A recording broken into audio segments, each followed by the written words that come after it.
Good afternoon and welcome to the March 4th Clearwater City Council work session. We will start today with a couple of presentations, and we could have Chief Ellers please come forward from the fire department.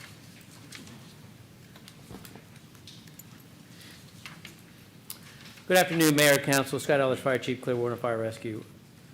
With respect for your time, I would like to take a moment to recognize the men and women of Clearwater Police Department and Clearwater Fire Rescue who responded to the plane crash at Bayside Waters on February 1st of this year. To recap, this was an aircraft that developed trouble while trying to make it to Clearwater Air Park. While in contact with air traffic control, it crash landed into the Bayside Waters Mobile Home Park. Multiple calls received at Pinellas County 911 as well as Clearwater Police Dispatch. Clearwater Fire Rescue was then dispatched to a reported structure fire in the area at 7:08 p.m.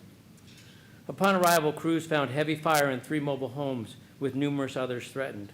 The initial crews were quickly able to evacuate threatened homes with assistance of Clearwater police officers and Pinellas County's deputies, as well as extinguish the fire, preventing further loss of life and property. While our thoughts and prayers are still with the families of those who lost their lives, the crews accomplished an amazing job highlighting the capabilities of our first responders.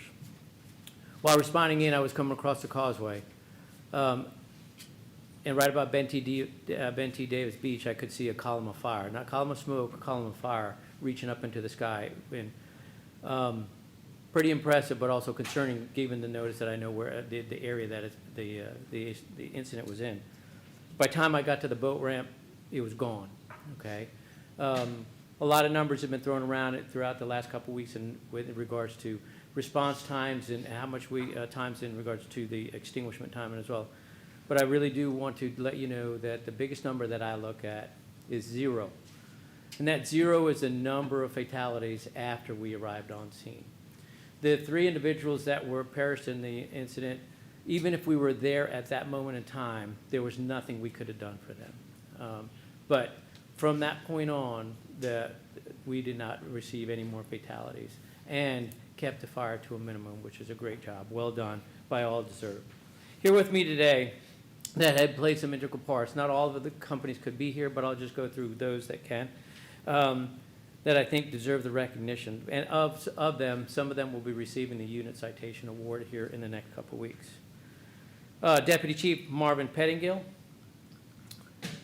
Division Chief Javon Graham, Division Chief Dave Cato, District Commander Jared Hood. We have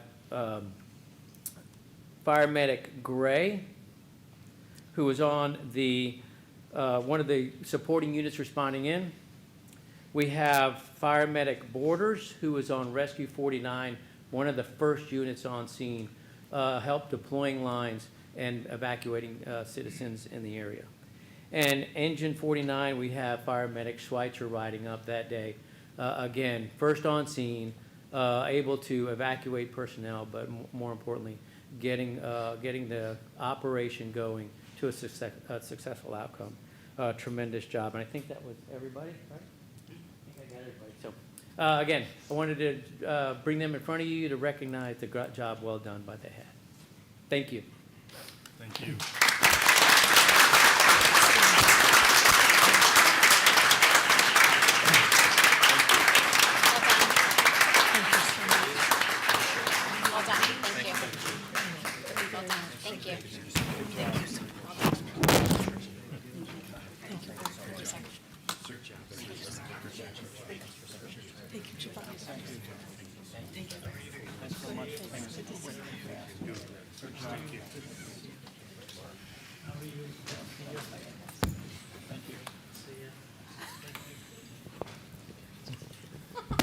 I know we've said before, it bears repeating, this was outstanding work.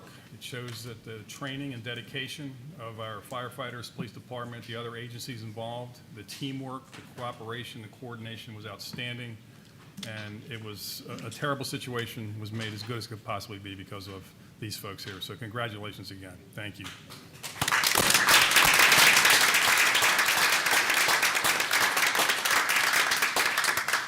Okay, now we have Mayor Julie Ward-Pichowski and I think Director Vince Gizzi from Parks and Rec of the City of Dunedin to come up and present the Mayor's Trophy back here where I guess it's been for a few years, right, Mayor? I'm not really wanting to admit that, but yes, thank you for having us here today. For those who might be watching that or in the audience that don't know about the Mayor's Challenge, Dunedin and Clearwater, the cities have had a friendly little challenge when the Jays and the Phillies play each other. We pick ahead of time what game that's going to be during spring training, and then we alternate who's hosting. This year it was our turn to host, which happens to be my last year as mayor of the city of Dunedin. And whoever loses, whatever team loses, that mayor has to come to the winning city, Clearwater, and wear the alternate team jersey. Now, you will see, behind me, you can see my name's on it. It's because that's how many times I've been here. I didn't even need to get a new jersey this year. It was like, I got one, don't worry about it. Matter of fact, I have two. But I did wear my color. But one of the reasons, I think what's more important, it's really good fun because, you know, all of our communities support spring training. Visit St. Pete Clearwater and the County Commission support spring training. But what the really cool thing is we do this little fun thing to show that we support each other. And for me, in my last year, it was really important to try to show some extra love to the Phillies because it is my last year. And I felt it's really important as they're going through their negotiations that we do the same that Clearwater did for us when the Blue Jays were going through negotiations. So if one of us leaves this area, the other one is going to suffer greatly and may not even be able to stay. So I think it's just really important to tell the community that. The economic impact, I know you guys have a lot more impact than we do on our end, but for us it's about $98 million a year. And the Jays are in our city 365 days a year and have permanent employees. And so I know that that's so much less than what the Phillies bring to the area as well. So I just would like to present you with the Mayor's Challenge Trophy for the, I don't know, 5th or 6th time. Now, I do have to say, we only lost by 1 point. And that is a record. There was a tie on here for a little while. And former Mayor Creticos agreed to come to our city. But he absolutely refused to wear the Blue Jays jersey. So, Mayor, I'd like to come up, if you don't mind, and present this to you. Watch your step, there's a little bump there. Okay. Oh, yep, here it is. Sir, Thank you very much. there you go. Congratulations.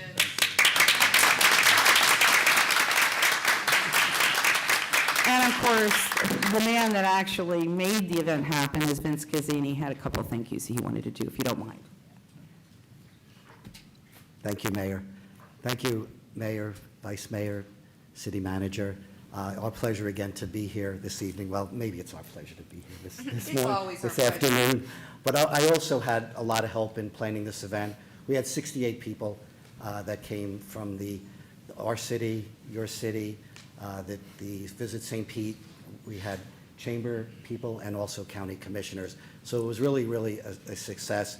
But it wouldn't have been that way if it wasn't for the help of your Parks and Recreation Department, Art Cater and Mike Lockwood, Assistant Director of Parks and Recreation, and Art Director of Parks and Recreation. So their assistance in this event, trying to pull it all together, trying to get all the right people to attend was very helpful. I just really wanted to give them a shout out for their assistance. So thank you. Thank you. And as Mayor, as you gave your speech that day, most of us were there. You know, you heard John Middleton, the majority owner of the Phillies, say what a partnership, and I chimed in and said yes, and it's a great partnership because each individual entity needs each other to be successful here. So the Jays are a key part of our community as the Phillies are part of yours, so we appreciate you coming forward and being a good sport again. Well, let us know how we can continue to assist, and thank you, guys. Have a Thank good you. day. All right, take care. Thank you.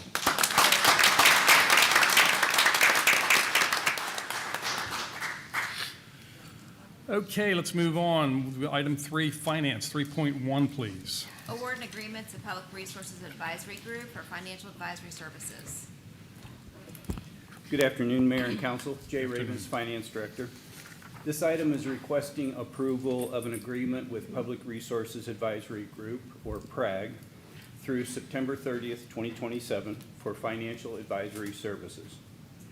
PRAG has served as the city's financial advisor since February 2019 and has done an excellent job for us, most recently with the issuance of non-ad valorem revenue bonds for Imagine Clearwater. Excuse me. The city's financial advisor primarily assists with debt issuances, and the cost of their services are paid from the proceeds of the financings. I'd be happy to answer any questions. Any questions or comments on this item? Yes, ma'am. Hi, Jay. I just had a question about that phrase, the financial advisor cost will be paid for from the proceeds of future bond issuances. That means that we roll the cost of their services into the bond amount that we ask for. Correct, along with the other costs of issuance like bond counsel and other services. Okay, and then we pay the upfront cost when we're working on that bond issuance, and then we figure in the cost that their expertise that they're giving us on the front end. We estimate it on the front end, we pay it on the back end, once Okay. the bonds are issued. Thank you. Anything else on this item? Consent? Yeah. Thank you very much. Human Resources, 4.1, please. Authorize the continuing use of citywide staffing services and contracts with 22nd Century Technologies. Good afternoon, Mayor and council members. Crystal Rouse, Human Resources Assistant Director. The item before you is for the first renewal of the citywide staffing services with 22nd Century Technologies Incorporated and Cogent Infotech Corporation. To make requests for staffing services, city departments need to have explored all candidates on their eligibility lists on their budgeted vacant positions. Requests would be reviewed and approved by the Human Resources Department. However, the department is expected to continue reviewing applicants and discontinue staffing services within 1 month, hiring a viable candidate. In the first year of the citywide staffing services contracts, the Public Utilities Department utilized this contract for a Public Utilities Assistant Manager for 4 months and spent $30,992.04.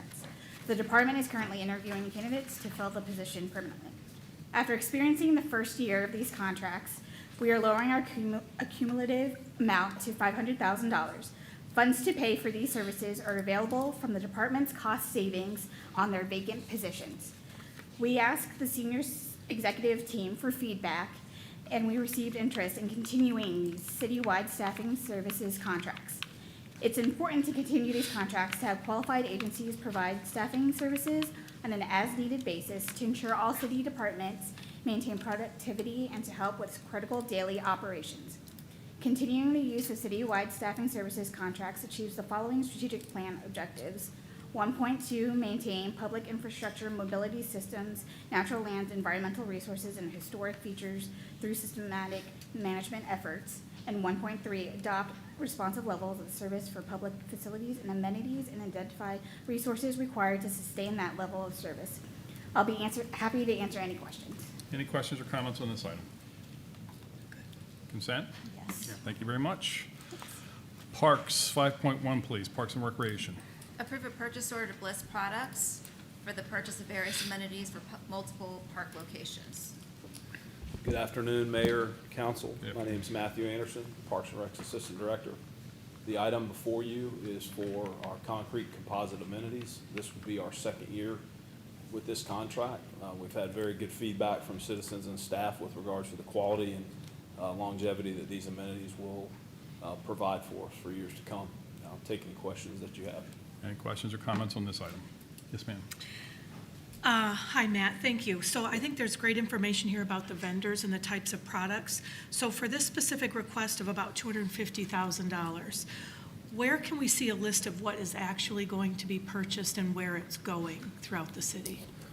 Well, a list of what's being purchased is attached to the item, and I can also provide you a second one that's got, it itemizes out the 286 items by cost. Oh, I didn't see that. I see that, okay. I'll look again. Okay, and then, yeah, as the way we decide where they go, we have an inventory of our existing amenities, and we start with items that are rated poor and start replacing them first, because those are items that are typically at the end of their lifespan. Okay. All right, so there is an attachment that says what's being purchased and where it's going? Correct. Yeah, okay. I must have missed it, sorry. And then I had a question about the ADA picnic tables. Yes. Is there, at least one in each location that a traditional picnic table is in? Or how do you decide where the ADA ones are going? Well, currently, we're trying to make sure the ones that we have are in good shape and are safe, and we're adding them little by little, but at the same time, with our budget constraints, we have to replace amenities that run the risk of being dangerous or hazardous. So we try to increase our ADA amenities. At the same time, we just try to spread it out to make sure we're replacing for safety and to increase ADA. Okay, still don't understand about I guess, is the goal to have an ADA picnic table everywhere you have a regular picnic table? Correct. Okay, great. And then, again, is there a timeline of delivery and installation? I might be missing it on my attachment. Correct. So this is our yearly order. We anticipate having it in 14 to 16 weeks, depending on once this, assuming that this goes on and is approved Thursday night, we would work for a purchase order, provide it to them, and then they anticipate 14 to 16 weeks. Obviously, things can happen, but at that point, it would get shipped. The last time we did this, it came in 4 separate shipments. We took receipt of them and we started replacing them about a month and a half ago, and we're still in the process of replacing with what we received on last time's order. Okay, great, thank you. No problem. Anything else on this item? Consent? Yes. Thank you. 5.2, please. Authorize proposal to Course Construction for the repair and mitigation of dock ramp, docks, and pilings damaged by Hurricane Idalia. Good afternoon. I'm Matthew Anderson, Assistant Director again. This request for purchase order in front of you is to make repairs to Clearwater Sailing Center following Hurricane Idalia. Included in this is some mitigation that will hopefully prevent damage in the future from other storms and storm surge. We're looking to have reimbursement for not only for the repairs, but also for that mitigation through FEMA. We're working with our contractor, Tetra Tech, and I'll be willing to answer any questions you have at this time. Any questions or comments on this item? Yes. I had one, but I think you answered it. I wanted to know, and the $138,000 is such a tiny amount, but I wanted to know how much was repair and how much was mitigation, if you had that broken out. But if you're hoping to get reimbursement from FEMA for both, I think that's a positive. But Yep. Is it primarily repair or primarily mitigation? Do you know if the? It is. Repair accounts for $123,876.38, and then the mitigation for the vinyl sleeves is $14,450. Okay. Thanks. Anything else? problem. Consent? Thank you. 5.3, please. This item, I'm sorry. It's okay. Approve a purchase order to Rep Services for the purchase and installation of playground equipment. All right, this item is for the replacement of McKay's playground equipment. The existing equipment is 20-plus years old. It is in bad shape. We have been maintaining it, and it's to the point now where we're going to replace it. It will be replaced as part of the upcoming McKay Park renovation. That renovation will include pickleball courts, new sidewalks, and improvements overall to the entire park. So the reason we're doing this item so early is because the lead times on playground equipment is fairly significant still, even after COVID. So we wanted to get a jump start so that we had a playground that was ready when we opened the remainder of the park. Any questions or comments on this one? Yes, ma'am. Just one little one. In the vein of you can't please everyone all the time, right? But we can listen. Can you just explain, how did you engage residents in deciding what types of equipment to put there in McKay Park? With regards to playground or in general? Playground. Playground equipment? Well, we met with various folks from the area. It's not an HOA, but the Neighborhood Association. We got feedback from them, from the various user groups. We also, with time, receive phone calls about some of our older playground equipment. We also get things through our sell a program where people can make complaints or suggestions. So we've sort of gathered feedback over the last 5+ years on what we needed when we got to this point. And we also, this is a new type of coastal style playground. It's called the crab trap. So it actually is nautical themed, and it resembles a large crab trap. And it basically provides almost double the play feature because you can climb on top and on the inside of it. So it's really unique, and it fits the area, and it fits the needs, so. Great, thank you. Any other questions? Mr. Cater, could you come forward just real quick, please?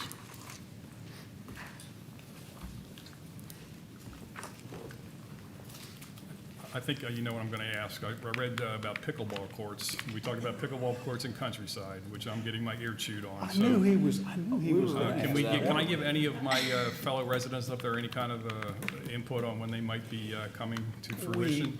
We are looking, obviously, the master plan, which hopefully you will be receiving in the next 2 months.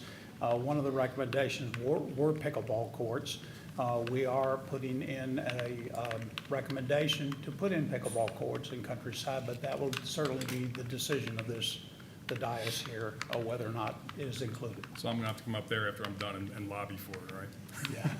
Well, you did lobby for it, but there were also, the issue is that, master plan proves out. I mean, people throughout, and that would allow us a northern area where we'll have pickleball courts. We're looking at 8 pickleball courts there. We're looking at 6 over here on the beach. We're looking at McMullen also to convert some of those tennis courts over to pickleball courts. So we're spreading them out throughout the city. Good, because some of us old guys trying to be broken down athletes, that's about all we can do anymore is play pickleball. So anyway, That's true. thank you. All right, any more on this item? If not, consent? Yeah. Thank you. 5.4, please. Thank you, Art. Approve a purchase order to increase superlative group for sales services for the Imagine Clearwater project. Yeah, good afternoon, Mayor and Council. Art Cater, Director of Parks and Recreation. On February the 2nd, the council approved entering into Phase 2 with superlative for sponsorship sales services. Phase 2 of the agreement with superlative actually is for 18 months. However, the previously approved agenda item we did was actually funded it for 12 months. So staff is requesting an additional $45,000 to cover this oversight. Any questions or comments on this? Yes. I do. So the increase is to extend it or time already served? No, actually, the contract was originally for 18 months. We should have put in $7,500 times 18. It was my poor math, although I'd like to think that we could do it for 12 months and get done and save the city money. But obviously, our attorney says the contract says 18 months, and we do need to fund it fully. That's our obligation. Some other questions that have been communicated to me was, what other naming opportunities are we looking at for the park? Well, I For would the say, record. I would leave that up to our next item, and perhaps they can speak or address that for you much better than I can. Anything else on this item? Okay. Yes. I think part of maybe what Councilmember Teixeira was asking is, what's the end date of the full 18 months? Like, how many more months do we have on the contract? It would be, let's see, do I have it? It's 6 months from now, so. Okay. August, the end of Figure it out August? for me. Okay. Yeah. Got it. Okay. Anything else? Thank you. Consent on this? Thank you. 5.5, please. Approve naming rights agreement between the City of Clearwater and BayCare Health Systems for the 2985 Drew Street, Clearwater, for the naming rights of the amphitheater at Coachman Park. Good afternoon, Mayor, Council, City Manager. Chris Cook, Parks and Recreation Senior Manager. On March 3rd, 2022, the council approved a purchase order pursuant to RFP 50-21 with the superlative group for the city to begin identifying sponsorship opportunities following the completion of the Imagine Clearwater project. This was Phase 1. Then on October 2nd, council approved entering into Phase 2 with the superlative group, which was to develop strategic sales campaigns for the sponsorship and naming rights of approved assets within Coachman Park. Since that time, the superlative group has been working on multiple prospects and leads with a main focus on getting a quality naming sponsor for the sound. Superlative has worked with the city manager's office, the city attorney and legal, Parks and Recreation, and multiple others, consulted with our venue manager, Ruth Eckert Hall, and executives at BayCare to bring forward an agreement today of which we can all be very proud and excited. Superlative is recommending this agreement with BayCare to rename the venue the BayCare Sound. The initial term of the deal is 10 years at $475,000 in year one, which would include an escalator of 3% each year after that. The agreement allows the city and BayCare to extend up to 2 additional terms of 10 years, which could put us together as partners through 2054. Joining me here today is Pat Neeser from the Superlative Group, who can discuss the sales process and the recommendation from Superlative.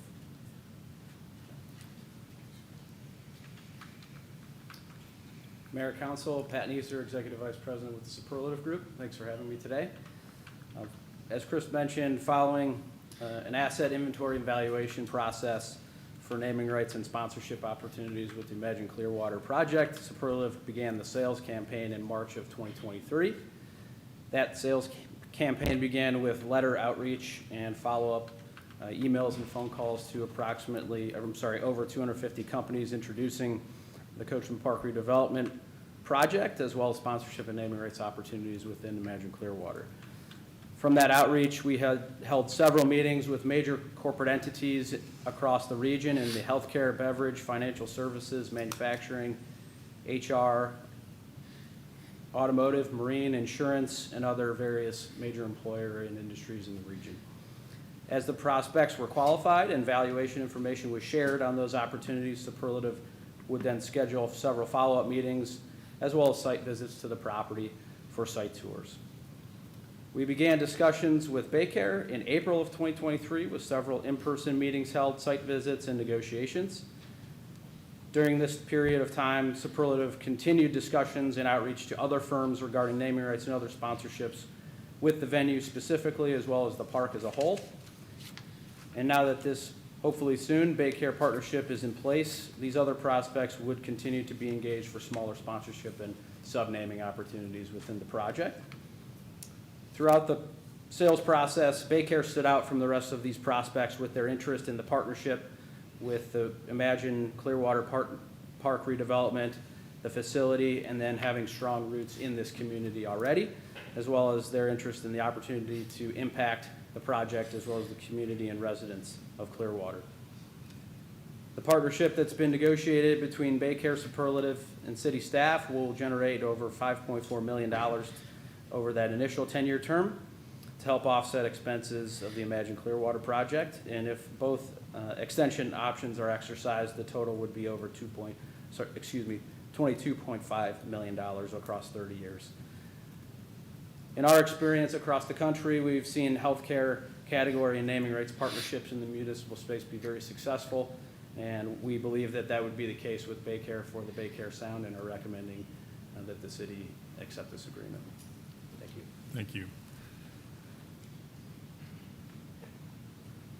So also, before we get to answering questions, which I know you guys have, I did want to introduce Cassandra and Lou Galderi, who's the co-chief operating officer for BayCare, and also want to thank and recognize Susan and Megan from Ruth Eckert Hall. They're here as well in case there's any questions related to how those partners integrate. But with that, just want to introduce them, and we're here to answer any questions you all may have. Thank you, Mayor, City Council. Great to see all of you. I'm Lou Galderi. I'm the co-chief operating officer for BayCare Health System. I'm also a long-time resident of this wonderful community. So I'm very excited, along with Cassandra, to be here today and the Superlative Group to share our thoughts and ideas around future partnership. As a leading health system with a community-based health system rooted in Clearwater, as well as having a 108-year-old leading hospital in the heart of Clearwater, we couldn't think of a more better partnership to promote the health and wellness of our community. City of Clearwater, right outside these doors, has created a vibrant outdoor environment downtown that promotes health and wellness for families and the community at large. By supporting the sound, BayCare is supporting that effort. Our long-term plans are to be able to offer free health and wellness screenings which may include yoga in the park, 5Ks, vaccinations, health education events, and much more. We also know that music provides many health-related benefits, so we couldn't think of a more perfect partnership. I'm here to answer any questions you may have related to BayCare. Thank you, Lou. Any questions or comments? Yes, sir. I have a comment. I am so happy that BayCare stepped up for this. Another thing in our community, got BayCare Ballpark, and I'm really glad that we have that opportunity to have you and the sound together. Thank you. Thank you. Anyone else? Yes. I don't think we could have a better partner. Thank you. BayCare saved my life.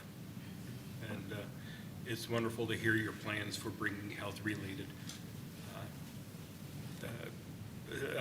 things coming to the park. Thank you. I would agree as well. Happy with the partnership. Thank you for joining on. Yeah, it's a great partnership, and you've been a great business partner here, and then expanding to other partnerships, and great with the nonprofit community. So we appreciate all you do. We appreciate you stepping forward, and we look forward to working with you for years to come. Thank you very much. Thank you very much. Thank you. So we can, Pat's prepared to answer the first question, and anything else you may have for Superlative Group and any future assets, if that's still a question. Okay, I'll yeah, have. I think Councilmember Teixeira asked that. And what's next? Yep, I think, what's important in the sales campaign process is to secure naming rights to the venue as a whole, so that there aren't any conflicts in terms of categories. So now that this partnership is in place, sub-naming rights to the View VIP area, the lawn area, and exclusive category sponsorships is what we would pursue next. Any other questions, comments? Well, I would say, and you're incentivized to do it by August, correct? We're good, because that's the extent of your contract right now, to go out and shop those around? That's right. Fortunately, we have several conversations already happening, so we're going to try and get as many of those done as quickly as we possibly can. Great. Great. Yeah, Thank that's you. good. Thank you. All right, there's nothing else? Consent on this one? Yes. Thank you very much. Congratulations. Bye. Public Works, 6.1, please. Approve construction contracts to Inliner Solutions for stormwater pipe cleaning.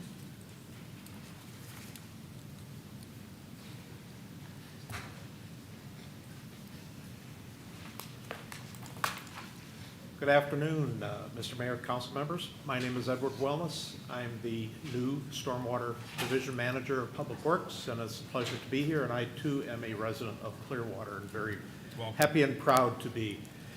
So I am here to present today to you a request to award a construction contract to Inliner Solutions LLC of Sanford, Florida for stormwater pipe cleaning, pipe lining, and barnacle removal in an amount not to exceed $1,050,000.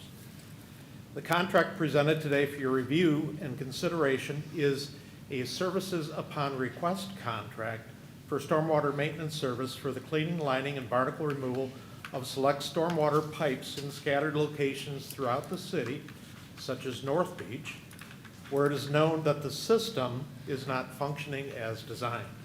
These services were identified in an invitation to bid document, ITB 23-0036-EN, as sections B, C, and D respectively.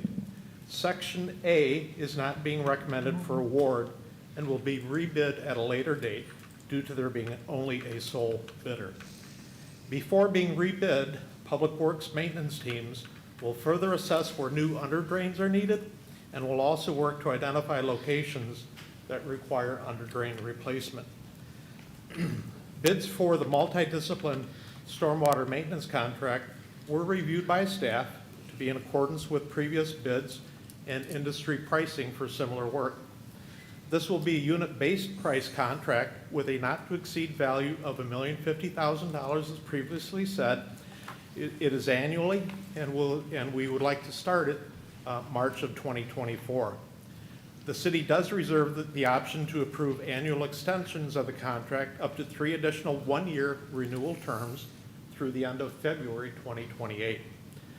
Funds for this work are available in fiscal year 24 capital improvement project ENST 180001, stormwater improvements, and that will fund the contract and it will be included in future CIP budgets through fiscal years 2025 through 2028 for renewals in the amount similar of $1,050,000.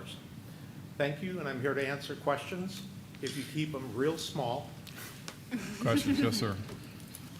So going through the bid contract, you answered my question about Section A, under drain. That'll be bid at a later date. Yes, sir. I know one of the things that we're looking at is doing a master plan for North Beach, see if there's other things that need to be done, particularly resizing the pipes up there. Correct. So let me ask you this, under the Section B, where it says cleaning video recording, it says 20,000 linear feet at $2 a foot. Is that just for North Beach? That seems like an awful lot. No, sir, that's throughout the city.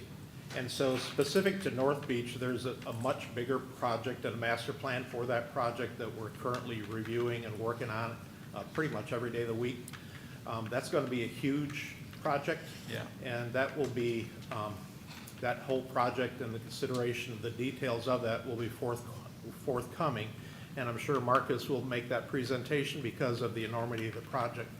But North Beach, by and of itself, is going to be an extremely large project and one that will take many years to complete. Not only, well, let me back up, to design and complete. And we're currently reviewing many options for the construction to minimize the impacts to the area. Yeah, I figure there's going to be a lot of impact, so that's a We're concern. going to try to keep it to the minimum. Yep, thank you. Other questions or comments? Yes, ma'am. Well, bless you for taking on, stormwater. Thank you for thank you for taking on the stormwater My pleasure. challenges within our city. So in the text, it says the city maintains a comprehensive annual maintenance program to clean, inspect, rehab, and repair existing stormwater infrastructure. And now we're going to allocate $1,050,000. How much have we, is this in addition to what we normally allocated? Is it like doubling what we usually do? I mean, what's the perspective of this additional amount? Sure, great question. So typically, the cleaning, the flushing and televising of the city's stormwater sewers as well as the sanitary sewers is done in-house by staff. This is a contract that will be over and above that work. And so the last contract for the lining and cleaning and repairs were all in 2020. And for the lining specifically, we allocated $1 million and spent $476,700 and some change. For the cleaning in that same year, we allocated $400,000 and spent a little over $49,000. And for the repairs, we had $1.5 million and did spend $1 million, a little bit over $1 million of that. For under drain, we had some funds advertised for that. So this is a continuing contract, one that supplements the work of city staff, and one that we can very quickly get people into and out of while our staff continues the other work that they do. So it sounds like it's doubling almost? It's not doubling, it's supplemental.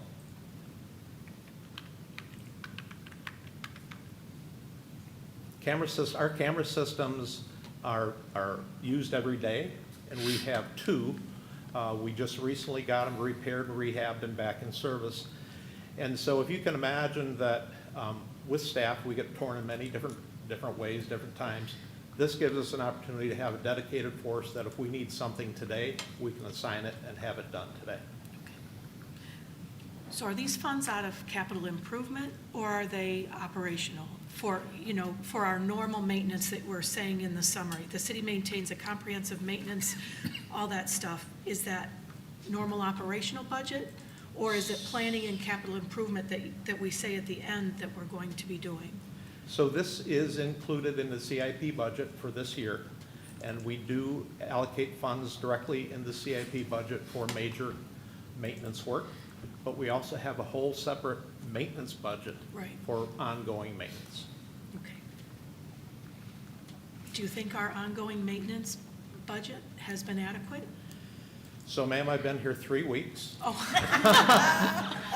I'm You reviewing get a all of gold that. star. Marcus is here to provide some backup. Thanks, Okay. Marcus. Sure.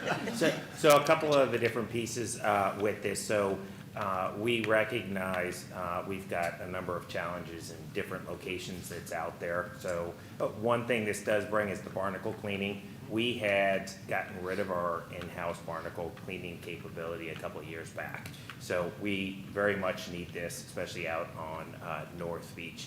So the other piece is just as we're trying to do a lot of the evaluation that's going on in our system, this will allow us to keep our shops force moving the way they need to, and then will give us this surge capacity that's out there.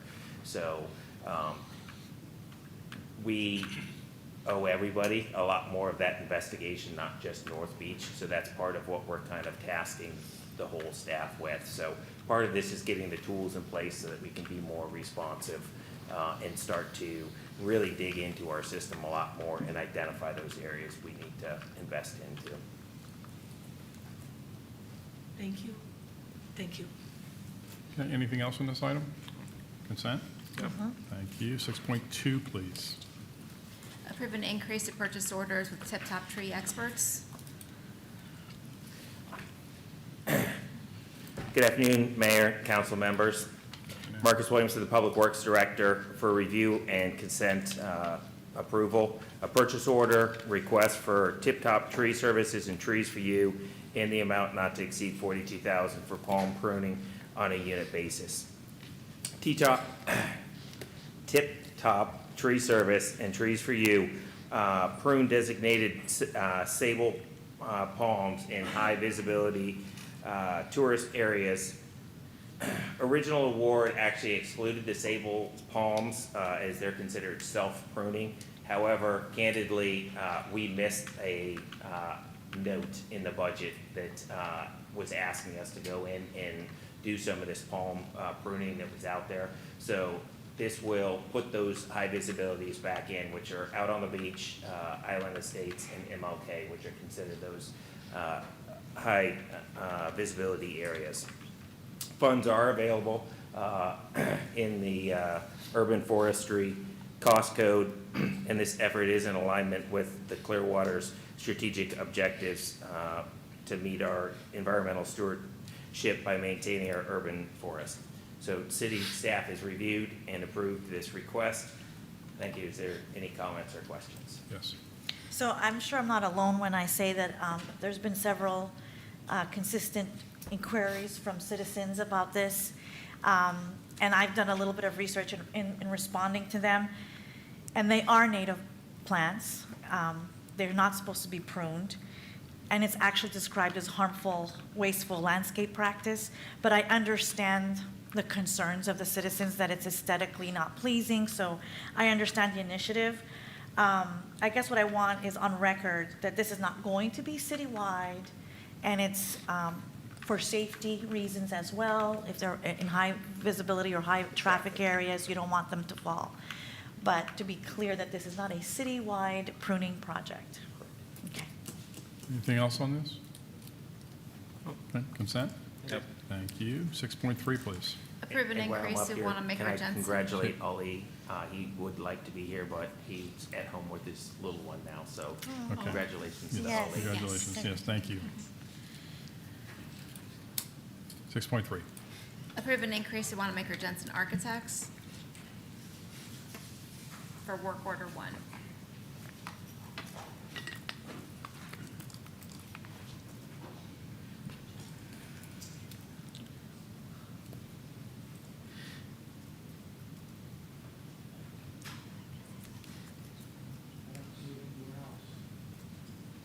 Give us a sec. It's coming up. Oh, is it gonna come up? Yeah. Just a lag? Okay, great. Good afternoon. Afternoon. I'm Jeff Walker, Senior Professional Engineer with the Public Works Department. And I'm gonna walk you through the Long Center Natatorium renovation.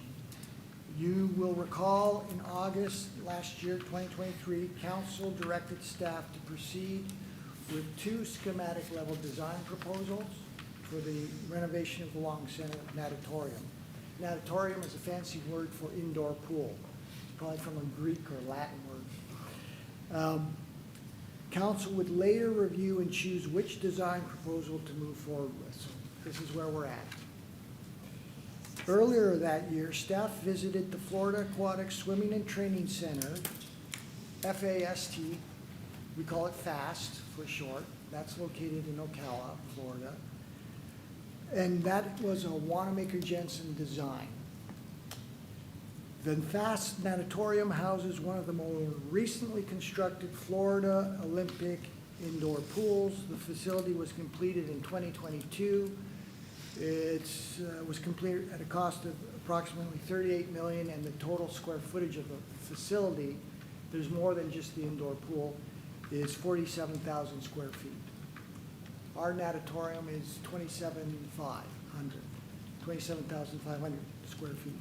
The goal of the visit was to firsthand witness the indoor experience at FAST, including natural lighting and indoor air quality.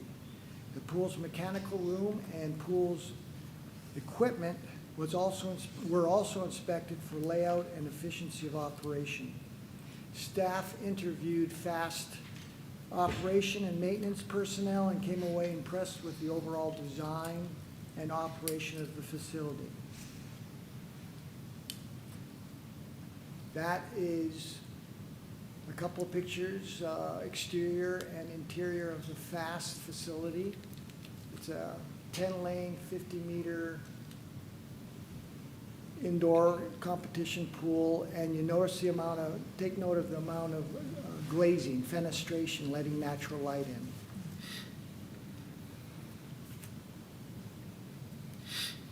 Utilizing their FAST experience, WJA, Wanamaker-Jensen, we'll call them WJA, developed two schematic designs for your review. Here is design option 1 that wraps the 10 exterior vertical truss columns but maintains the area of glass between the truss columns and limits the reduction of glass on the west and east elevations.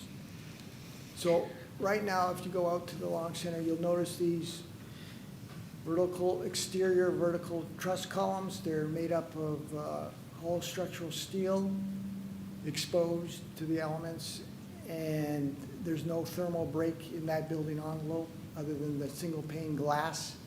We're wrapping those with an insulated wall system, but we're not removing any other glass on that north elevation.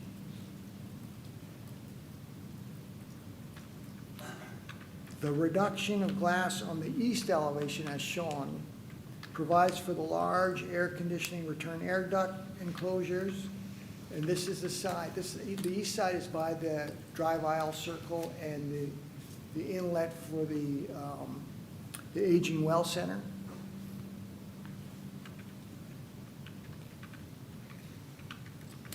Again, this is option 1. These large structures allow return air to be drawn from the pool surface, resulting in the extraction of airborne contaminants such as pool chloramines. On this slide, please note the width of the glass between those truss columns. So we aren't removing any glass between the truss columns. And on that top left rendering, you can see the inlet ducts high and low for the return air.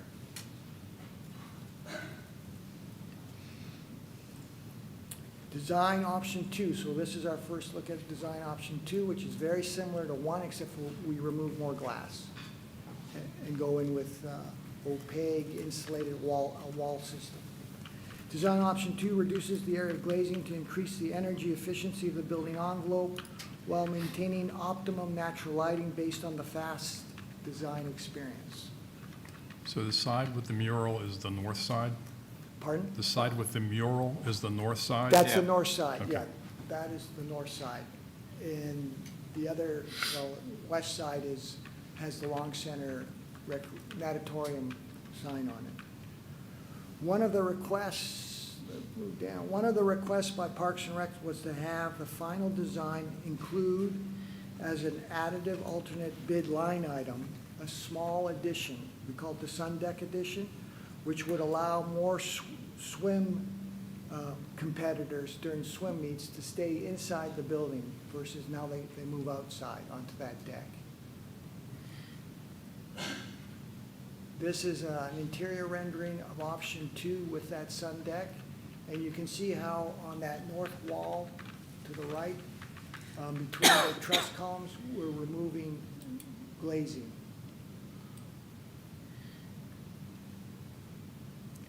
This is the east elevation, again by the entrance to the Aging Well Center, and we have less glass between the return air duct enclosures. So basically, option 2 is just option 1 with less glass. Here is a rendering both of the interior and exterior of option 2. And you can see on the bottom rendering the amount of reduction of glass and how it is very close to the proportions of glass on the FAST facility. Regardless of the design option chosen, it will include 1,000 panels roughly of solar PV. So that is the array, right? I'm not sure if you can see my cursor, but there's 500 on the top and 500 on the bottom. That will provide approximately 15% of the Natatorium's HVAC load, and will have a payback we expect of about 12 years. It occupies what's left of the roof, other than these 2 large HVAC units that are rooftop mounted on the right side. In conclusion, staff recommends completion of the option 2 schematic design. It's more than $1 million less to construct, has projected annual energy savings of approximately $20,000 per year. The reduction of the greenhouse effect makes for a more comfortable indoor environment. Also, option 2 provides the optimum amount of natural lighting without excess glare. But last but not least, less glass means less building maintenance. You're maintaining less glass. So at this time, I believe Art Cater may want to make comments before we take questions.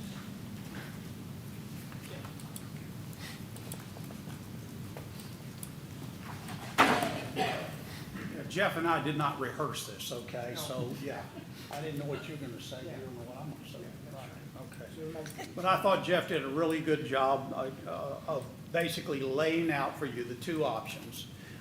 And obviously, you have that in your packet. And I can't say much more other than we do recommend, the staff does recommend option number 2, because it is a less expensive design option. And we recommend that we move forward with Wanamaker Jensen to basically do the design of the development of the 100% design and construction details so we can move forward. The cost is estimated to be $14.6 million, of which already $10 million has been set aside for that. We would need some additional money that we will be recommending in the upcoming CIP budgets. The renovation will begin in January 2025 and be completed in March 2026. We are also looking during that time, it's a long time to be out of a pool. We have a lot of use there. We do have a heated pool at Morningside. We do have the ability to heat the pool at Norton, which we will also be recommending so that we can handle the load when we're not going to be in the aquatic center. By choosing option number 2 with less glass, we will not only be saving in the construction costs, but also in the operating costs, as already been shared with you. It will allow us also to address possible 2 issues that we have in the pool. One, as you saw there, was enclosing the pool deck. If you've ever been out there, there's an outdoor pool deck. We got some shade structures over it. The kids are all out there during their meets and all. This will allow it to be indoors, actually. You saw the picture there, and that indoor picture got rid of that one total wall that blocked it off when you saw that. It kind of opened it up a little bit more with a little bit more glass in there. So we would like to do that and include that in the project. It's about $760K, which would allow us to do that if you go with the lower one. And then the other issue that we do have is that we have a mechanical room, you know, the basis that it's been there for 20 years as well.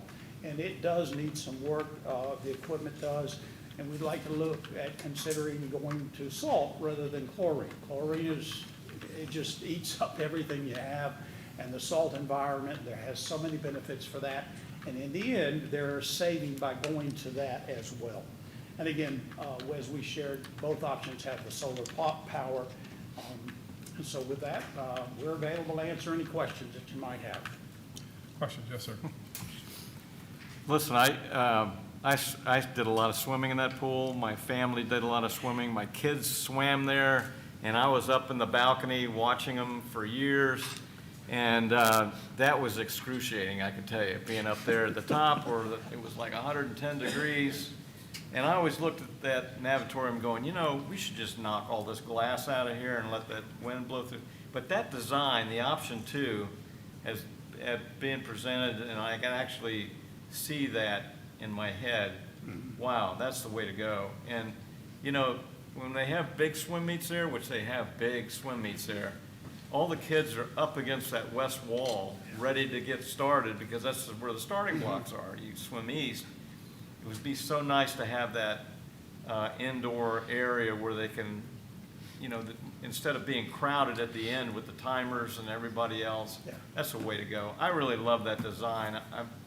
I think that's, you know, that pool, like you say, has been there for 20-something years. I mean, it's been heavily used by Clearwater. It's a great pool, and all the cost-saving things that are being done to it, I'm so in favor of it. So with me, that's a great thing.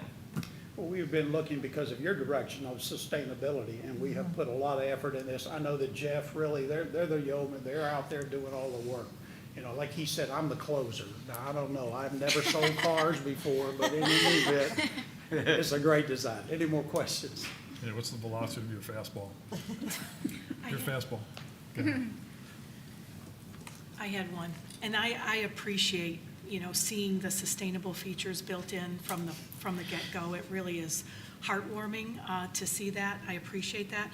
I had one question too. I mean, I swam competitively when I was way younger. I've never heard of you can, all right, competitive swim in saltwater. I mean, usually they're always chlorine. I wonder if that makes some difference. Well, it's not really salt water.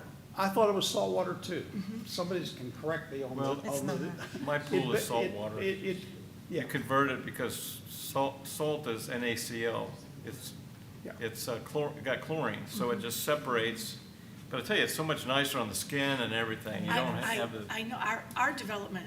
I live in a townhome, and they did switch to salt water, and I've swam in both. I prefer salt water. It's really nice, and it isn't super salty, but it is different than chlorine. I just wondered, do competitive swimmers, they go back and forth between? Well, they actually like it because it improves their swim times. Yeah, You you're can a little swim more buoyant, I You know, can and swim it doesn't hurt your faster, eyes. and it's nice on the skin. Right. It's nice soft, so there's a lot of benefits by doing that.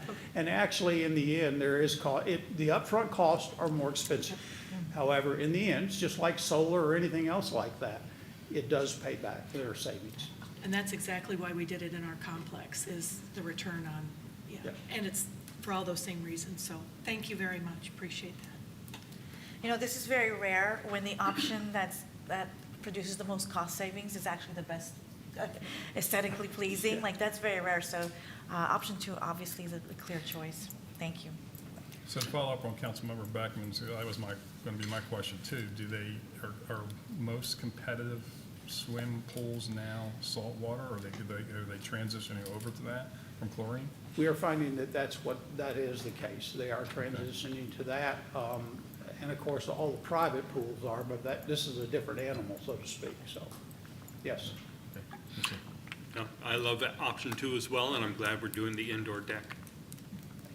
And we were surprised. We have salt water in our pool in our relatively new home, and that the cat actually drinks out of it, and it's not a problem. It's not that salty. If it was real salt water, the cat would have a real problem. Yeah. Okay. Anyway. All right. Anything else on this? If not, consent? Yes. Yes. Yes, thank you. 6.4, please. Approve a purchase order to USA Shade and Fabric Structures to fabricate and install a shade structure as part of the Marcato project. Good afternoon, Mayor, Council, City Manager. I'm Tim Kurtz, Construction Manager for Public Works Engineering. The item before you is the approval of the purchase order to USA Shade and Fabric Structures of Airport, Texas, to fabricate and install the shade structure as part of the Marcato project. At the February 12th council meeting, you approved the GMP to Biltmore Construction of Bel Air, Florida for the construction of the Marcato. And I'm proud to report that today they started mobilizing, putting their silt fences. They're going to be putting in their construction fence. And hopefully next week they'll begin rough grading and forming the foundations. Completion of the Marcato, I think as mentioned at the last council meeting, is expected by September of 2024. The overall construction of the Marcato is, with the shade structure, be $1,154,726.61. And I'm here to answer any questions you may have. Questions or comments? Yes. I had a question. It says the colors to be determined, and I was wondering, you know, I know there were a number of community outreach meetings over the last number of years. I mean, have the colors been determined, and maybe we want to tie them in with, you know, the Mexican national colors tied in with the Hidalgo region and Ixmiquilpan, our new sister city? I mean, how are you going to decide the colors? I think the colors have been selected Oh, in have they? numerous meetings, and they're kind of shades of blue, not unlike the city symbol. Okay, okay. Whites, pale So it blue, isn't, darker it's blue. blues? Okay. Yeah. And I think the other, to answer your other comment, I believe there's a lot more regional impacts in the area than just one specific area of Mexico or even Central America. So just trying to make a nice, cool spot to enjoy Macau. Okay, thank you. Anything else on this item? Consent? Yep. Thank you. Fire Department 7.1, please. Approve supplemental 1 work order to Wanamaker Jensen Architects. The second part. There was a second part too. The Biltmore Construction. Oh, and approve a construction manager at risk proposal from Biltmore Construction Thank you. for Fire Station Thank you, ma'am. 47. Good afternoon, Mayor, Council. Scott afternoon. Ellis, Fire Chief, Clearwater Fire Rescue. The item before you is to request the approval for a supplement 1 work order to Wanamaker Jensen Architects in St. Petersburg in the amount of $47,415, increasing from $445,869 to $493,284, as well as approve a construction manager at risk proposal from Biltmore Construction of Bel Air for Fire Station 47 at the guaranteed maximum price of $8,500,702. Fire Station 47 was originally built back in the 1970s. The current building does not meet acceptable standards for NFPA and many of the building codes. And as some of you have seen, it's in poor condition at best. Even though it has weathered the numerous storms over the seasons, its rating is less than a Category 3 wind rating. In 2020, an RFQ was sent out to Wanamaker Jensen, and they awarded a contract to design the new station. Supplement 1 work order for WJA is to revise the design to include electric cooking, which is the induction stove, as well as electric laundry appliances in lieu of natural gas, and extend the construction, administration, and inspection an additional 5 months. The existing fire station does not, 47 is not ADA requirement or meet any of the Florida Building Code compliant. The new station will be ADA and Florida Building Code compliant and significantly more energy efficient by meeting the new Florida Energy Conservation Code. The roof that is going to be used in that is going to lower the carbon footprint of this facility by incorporating the TPO roof membrane that is much more energy efficient and environmentally friendly and has a high solar reflective incident. Jeff Walker's here as well to explain some of this stuff. We provided some additional information on that. So the TPO roof itself reflects more than 77% of the solar light and will continue to do so year after year. In comparison, 3-year-old modified built-up roof, it's approximately 50%, where this one is, again, up over 77%. The TPO roof also has warranties of 20 years plus, and that's the same roof design we have on Fire Station 46. When this was originally built, and or when we looked at it in the beginning, back in November of 2020, The idea at the time was, just like Station 46, that it would accept these thin film solar panels that were available in North American market. Since then, they're not, and that's the same issue we found out with Fire Station 46. Fire Station 47 was designed to have 104 of these, producing about 58,240 kilowatts, or approximately 40% of the estimated power. The building is designed to readily accept a thin solar panel array. It's dedicated wall spacing, electric room for the inverter and disconnect, as well as a building pre-plumbed for solar. So everything is there in place once they're accepted again. Right now, the City Sustainable Group was recently contracted by Maxion, a manufacturer of this thin solar panel, a newer style, that they're preparing to have in production in the second quarter of 2024. So we should be able to push that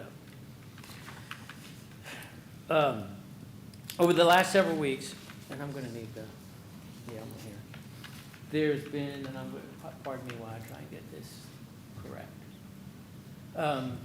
There's been questions about, the location, and I forget, I was talking to the city manager about this.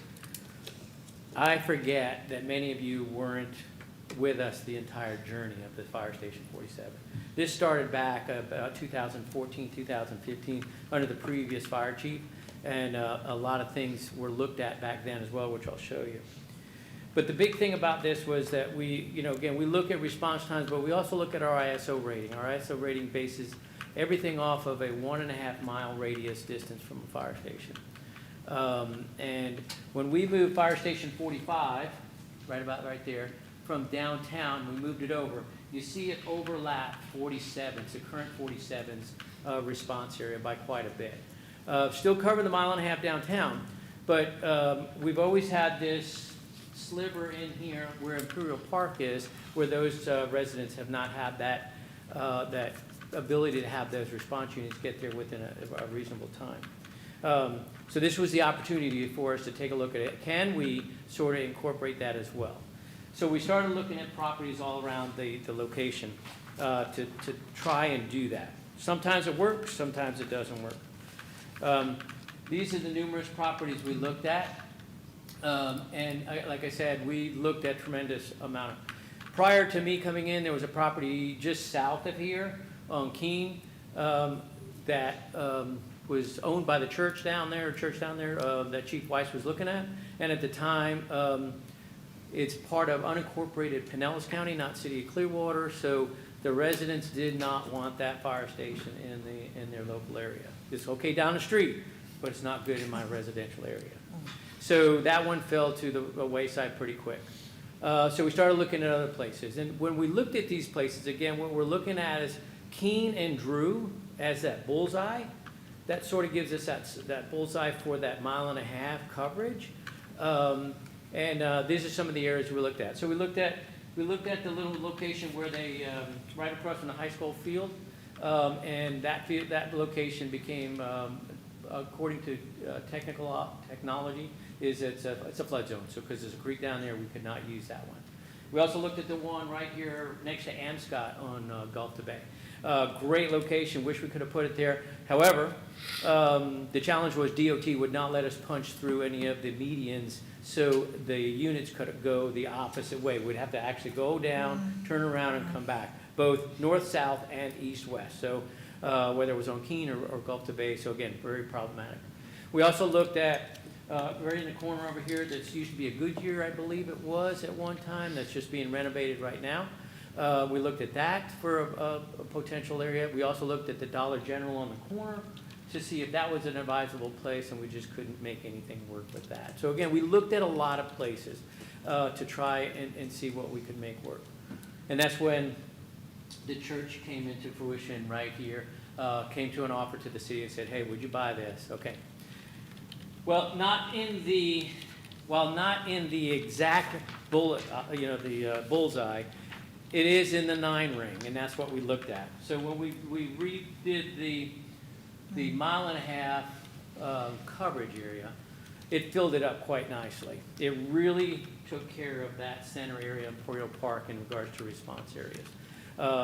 and really encompassed the whole area that we're trying to. Got it away from the downtown area, really makes it much more efficient at that level. So that's why we chose that, and that's why it was put in that location.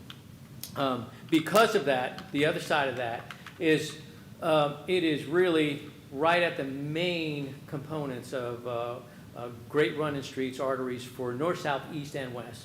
So the station is a 4-bay station to incorporate our Squad 5-1, which is located out at the Greenwood area, Greenwood Station, tucked in the neighborhood back there, and really challenged every response that goes on. And it's the only unit that has all the heavy rescue equipment for auto extrications, rope rescues, high-angle rescues, trench rescues, the rescues in the crash scenarios, that it is challenged with all the speed tables that we put in place.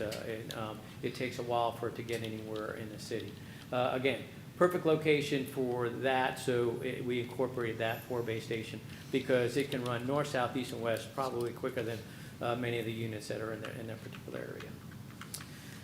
So with that, I'm happy to answer any questions, and Jeff here as well to have any, in case you have any more about the station itself. Any questions or comments? Yes, sir.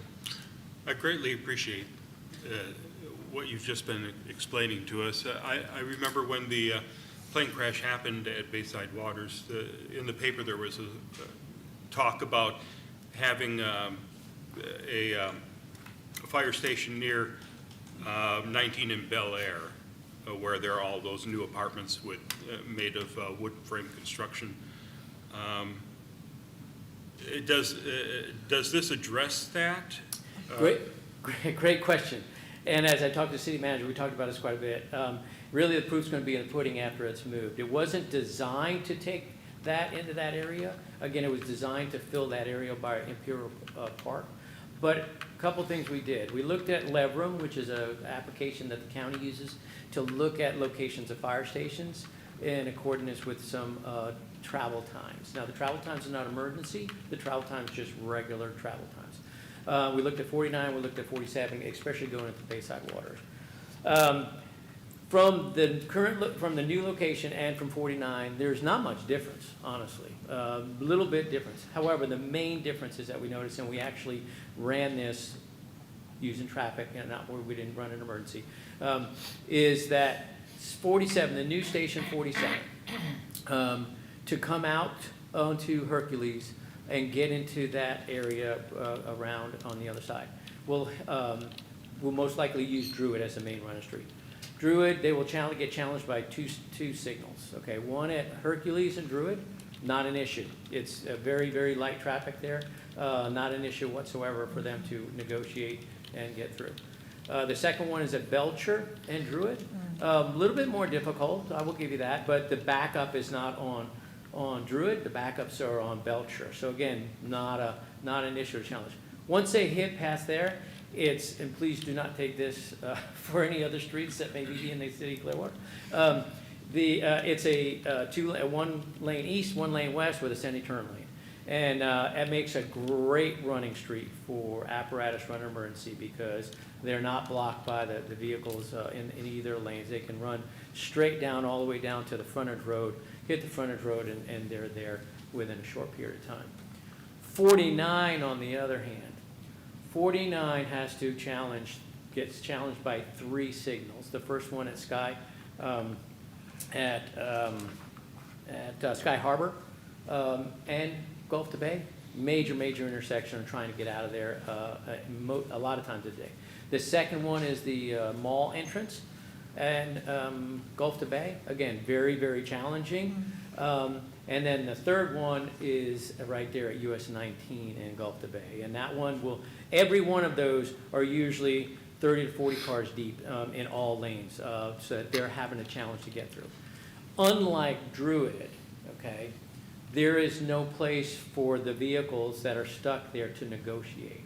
There's a median, and then there's curbs on the side. So they literally have no place to go as that engine or rescue is coming up to that intersection. The engine or rescue has no place to go. They can't jump the median because it's quite a big median to jump down. So they can't jump the median there. and all go up on a sidewalk. It's really just waiting for the cars to be able to park. So that choke point, always for 49 will be that problem, going through that choke point at US 19 and Gulf to Bay. What I see is that, again, because there's not that much of a difference, however, Station 47's response is significantly less challenging and more open to be able to run to that area, that I believe the numbers will be reduced for that unit to respond in those areas. And the department has a remarkable response time. So I want to make sure we keep that. Will we still have the problem of having to drive the wrong way on the frontage road to like get the Bayside waters? So opposing the oncoming traffic, we allow them to do that, but cautiously. Again, it's not as easy as it sounds, and yes, it worked for that particular one.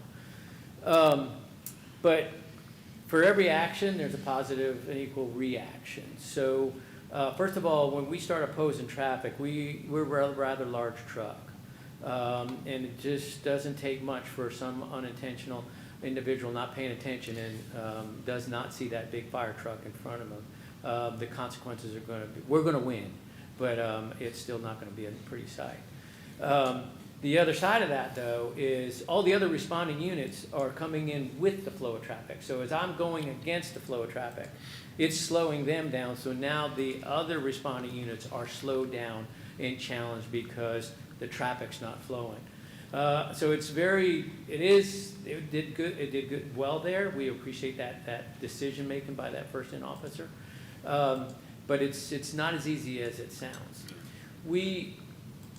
In discussion with, when you look at that Fire Station 45 and that whole article, the age of technology now is so much. There's so many things I think we can do long before actually putting more staffing in place for another station.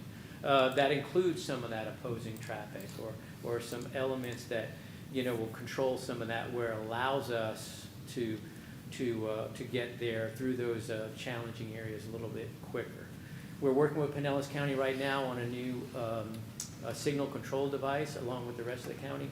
And ours right now is based off of, as the truck approaches the light, it's emitting a signal, and it'll change the light green so the traffic will start flowing. But you got to get within a certain corridor. Some of those are so deep you can't.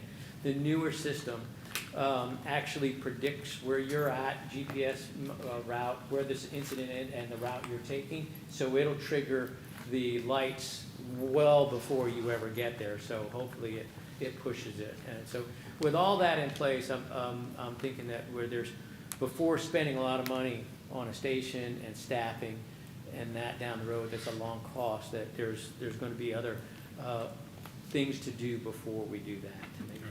Thank you for the information. Anything else on this item? Yes.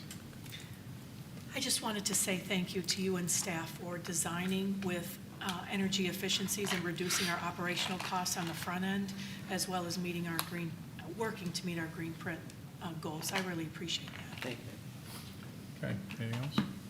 Consent? Yeah. Thank you. 7.2, please. Authorize an increase to purchase order with St. Petersburg College for paramedic classes and as needed citywide training.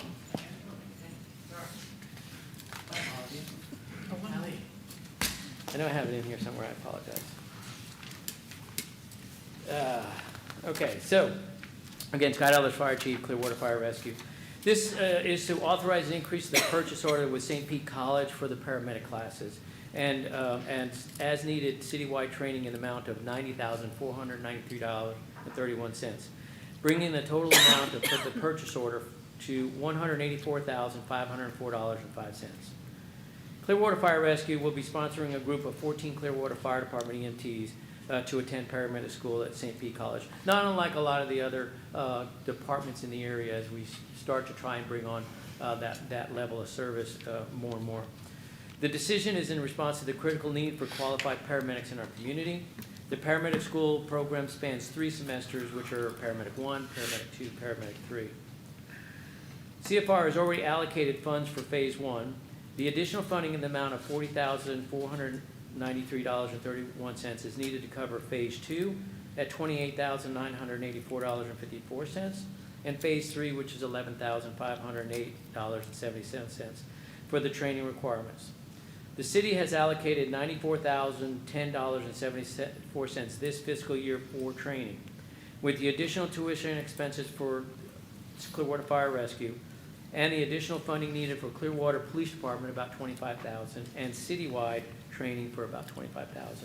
The total amount now needed for fiscal year '24 is $184,504.05. With that, I'm happy to answer any questions. Any questions or comments? Anyone? No? Okay, consent? Yep. Thank you. Item number 8.1, information technology, please. Approve a purchase order and services agreement to Convergent Technologies for software and existing hardware maintenance. Good afternoon, Mayor, Council. Afternoon. Jared Barton, IT Manager. This item is requesting approval for Convergent, who provides maintenance and support for our door access and physical security systems across all of our city locations. And with that, I'd be happy to answer any questions. Any questions or comments? Consent? Yeah. Thank you. Let's take a real brief recess. Brief one.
Welcome back to the March 4th Clearwater City Council work session, and we'll go on to Marine and Aviation, 9.1, please.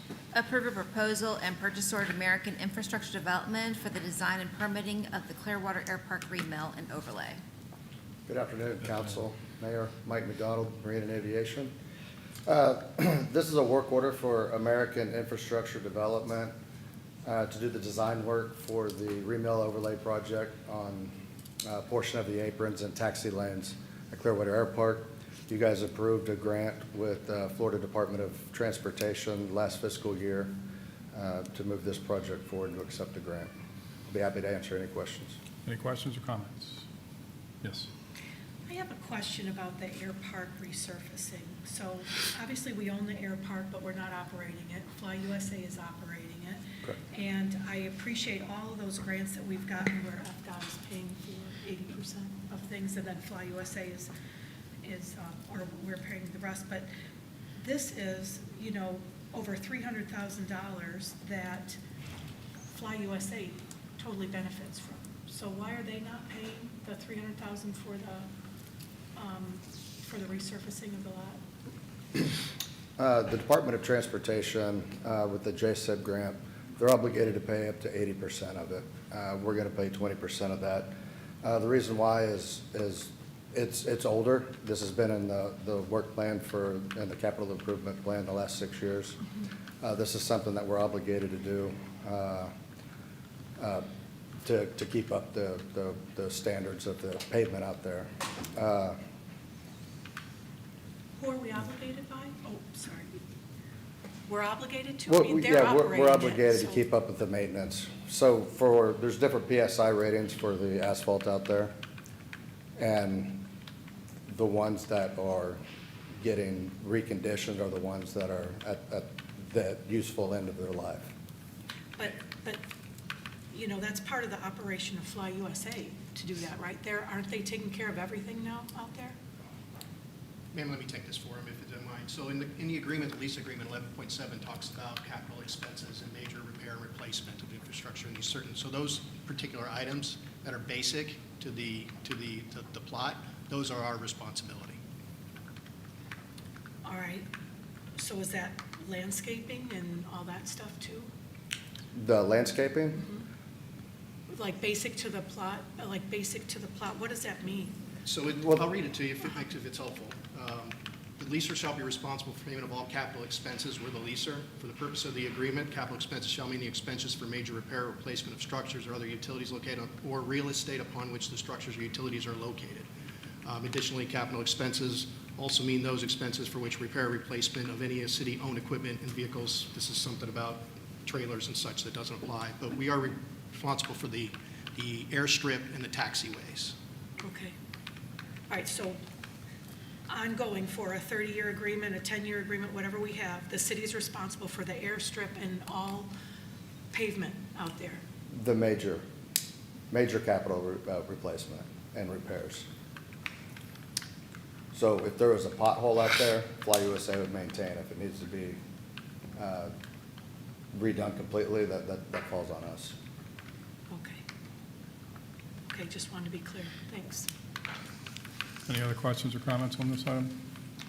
Okay, consent? Yeah. Thank you. 9.2, please. Approve the joint participation agreement between the City of Clearwater and the State of Florida Department of Transportation for a grant to purchase vessels, refurbishment, construction of docks, and water transportation service. This is a Florida Department of Transportation grant. They're paying 83%, up to $800,000 for 2 new ferry vessels, and then $200,000 will go to Clearwater Ferry Services.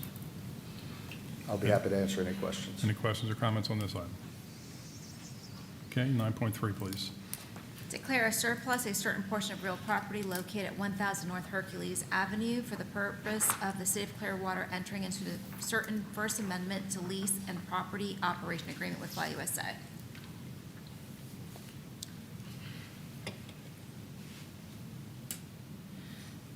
So the city right now under our lease agreement, this is the portion of the air park that's leased out. Right now, it's under a 10-year surplus. With the lease amendment that we're wanting to accomplish. We're wanting to extend this to a 30-year surplus. I'll be happy to answer any questions. Okay, before we go into any questions, I want to clarify, my son no longer represents Fly USA, so not only am I going to vote on this, but I'm compelled to, according to our attorney, Mr. Margolis. Is that correct? It is, and just to elaborate on that a little bit, because recusal issues don't come up very often, something I've said in the past, and I think it's a good time to repeat it, is that Florida law is set up to control the circumstances under which an elected official is allowed to recuse themselves. It used to be, going back decades, that elected officials would routinely abstain from voting on unpopular items, so they wouldn't have to go on record saying that they supported something that was unpopular or that they opposed something that was popular.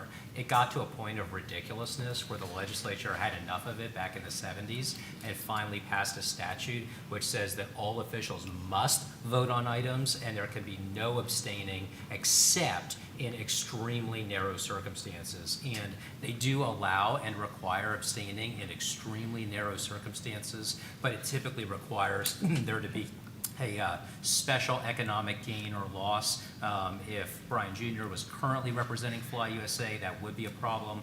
In that case, I would advise the mayor to recuse himself. Since that is not the case, and since they do not have a current attorney-client relationship, it does not appear to me that there is any special economic gain or loss to Brian Jr. as a result of this vote, and therefore it does not appear to me that the mayor is allowed to recuse himself from this vote. Okay. Yeah, questions or comments? Yes.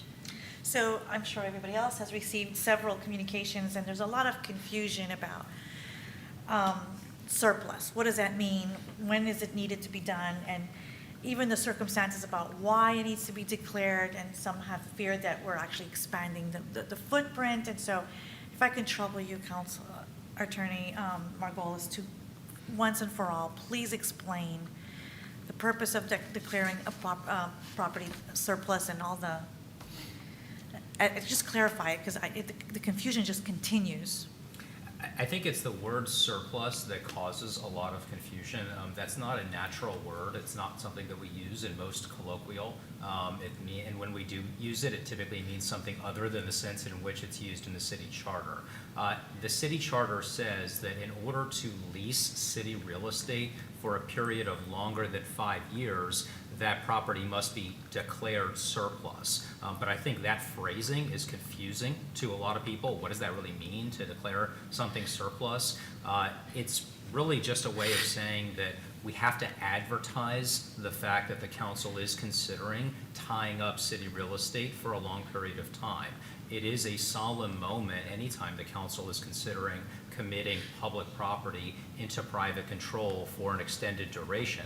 And so the charter is set up to require advertisement so that the public is fully kept informed that, hey, this is coming down the pipe, and you won't have a situation where people come in after the vote and say, why didn't I know about this? Why wasn't this publicized, et cetera? And so it's designed to promote public information and give people an opportunity to provide comment to the public anytime the council is considering a lease that's an extended period of time for city real estate. And that's really all it is, but the phrasing of the word surplus, I think, is what causes confusion. But if you think about what they're trying to accomplish, the idea is that the public should not be caught unawares when the council is getting ready to cast a vote that will, tie up city real estate for an extended period of time. That's really all it is. And for the record, we are not expanding our footprint of the airport. This is the current footprint, and that's going to be the footprint afterwards, yes, ma'am. Thank you. Yes, sir.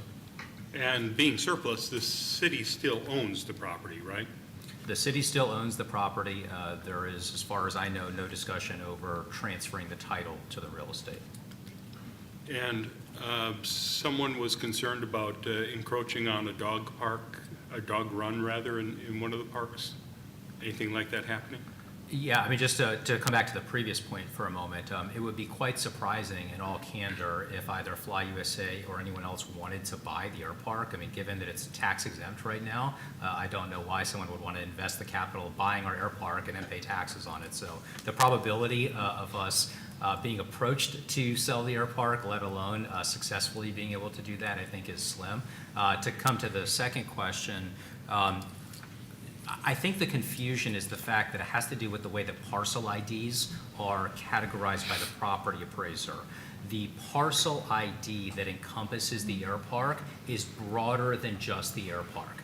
That parcel ID extends actually into Marymount Park. And so when we advertise the fact that this parcel ID is being considered for a long-term lease, people look at that parcel ID and say, oh, the city is potentially surplusing Marymount Park. That is not correct. The lease with Fly USA is crystal clear in its aerial as well as its legal description. There is absolutely no encroachment whatsoever into Marymount Park, but I understand why people think that it does because it is part of the same parcel ID. But we have been very delicate in that. There is no intention. I think Mr. Shevlin could probably comment on this, but there's never been any intention for them to take or occupy any part of Marymount Park. And I've looked at this 10,065 times, and it does not encroach on Marymount Park. The city engineer has looked at this, and we're all very confident of that. But again, it's not to criticize because I understand why people think that. It's just the old way it was platted, and it's all part of that same parcel ID. Thank you. Any other questions or comments? Anyone? No? Okay. Thank you. 10.1 under public utilities, please. Approve a work order under the city's continuing contract with V&A Consulting Engineering, doing business as Metzger and Willard, for utilities project management services. Good afternoon, Mayor and Council. Rich Gardner, Director of Public Utilities. One of the Utilities Engineering Group's responsibilities is to manage capital improvement projects for the Public Utilities Department. There are a significant number of capital improvement projects that need to be completed over the next few years. Due to the abundance of projects and limited staff resources available to manage the projects, additional support is required. The item before you is for V&A Consultant to help us manage several of those capital projects, and I'm asking for your approval. I'm happy to answer any questions. Any questions or comments? Consent? Yep. Thank you. Solid Waste 11.1, please. Approve a contract with West Rock CP, doing business as West Rock Tampa Recycle, for the sale of old corrugated cardboard recycling. Good afternoon, Mayor, council members, Kervin St. Amy, Solid Waste Director. So before you, council members, for your approval for a contract with West Rock of Tampa Bay Recycling for old corrugated cardboards on recycling purposes. This is for an estimated annual revenue amount of $243,562 based on the market rate. The term beginning March 7, 2024 through March 6, 2026 with 1 and 2 year renewal options. So on November 6, 2023, procurement issued an invitation to bid ITB 0524 all corrugated cardboards. The city received 2 responsive bids. West Rock was the most responsible lower bidder. And they were the lowest overall processing fee and most responsible bidder based on the specs. Any questions? Any questions? Consent? Thank you. 11.2, please. Approve a work order to Ordura of Tampa for solid waste truck wash replacement design. Once again, Mayor, council members, good afternoon. Kervin St. Amy, Solid Waste Director. For your approval, this is a work order for Ordura of Tampa Bay for a truck wash replacement design, permit, and construction services in the amount of $247,547.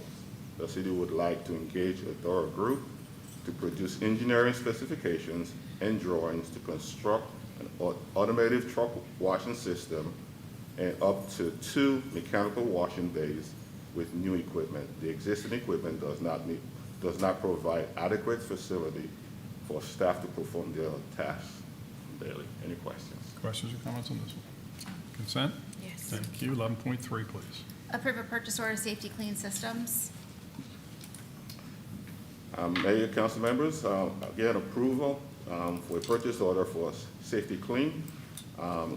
This is for pumping, transferring, and disposal of leachate from the solid waste transfer station in the annual not to exceed the amount of $9,000 with 2 one-year renewal options. So on January 2nd, 2024, procurement issued ITB 10-2 to pump, transfer, and dispose of leachate, and 2 responsible bidders were received. Safety Clean was the lowest responsible bidder in accordance to the specs. The price is based on an estimate weekly usage of 3,500 gallons with a minimum of 1,000 gallons collected on a single load. Any questions? Any questions?